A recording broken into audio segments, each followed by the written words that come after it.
നല്ല ബീഫ് വരട്ടിയതും ചോറും കൂട്ടിക്കുഴച്ച് കഴിക്കുമ്പോഴുള്ളൊരു ഫീലുണ്ടല്ലോ.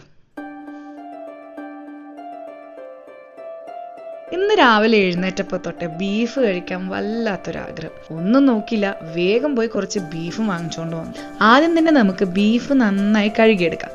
ഇനി അതിലേക്ക് മഞ്ഞൾ, മീറ്റ് മസാല, മുളക് പൊടി, കുരുമുളക് പൊടി, ഉപ്പ്, ഇഞ്ചി, വെളുത്തുള്ളി, ഇനി കുറച്ച് വെള്ളവും ചേർത്ത് കുക്കറിൽ വേവിക്കാൻ വെക്കാം. ബീഫ് ഒന്ന് വെന്ത് വരുമ്പോഴേക്കും വേറൊരു പാത്രത്തിൽ എണ്ണ ചൂടാക്കിയിട്ട് അതിലേക്ക് കടുക്, ചെറിയുള്ളി, കറിവേപ്പില, തേങ്ങാക്കൊത്തൊക്കെ നന്നായിട്ടൊന്ന് വഴറ്റിയെടുക്കും. അതിനുശേഷം ഇതിലേക്ക് വെളുത്തുള്ളി, ഇഞ്ചി, പച്ചമുളക്, ഉള്ളി, തക്കാളിയൊക്കെ നന്നായിട്ട് വഴറ്റിയിട്ട് മൂടി വയ്ക്കാം.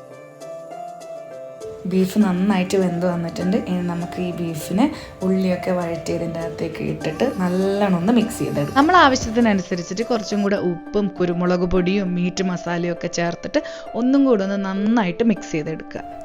ഇനി 1 മിനിറ്റിൽ ചെറിയ ചൂടിൽ ഈ ബീഫിനെ ഒന്ന് ചൂടാക്കിയെടുത്താൽ നമ്മുടെ ബീഫ് വരട്ടിയത് റെഡി. നല്ല ചൂട് ചോറിൻ്റെ കൂടെ ഈ ഒരു ബീഫ് വരട്ടിയതും കൂടെ വരുമ്പോൾ കോമ്പിനേഷൻ വേറെ ലെവൽ തന്നെയായിരുന്നു.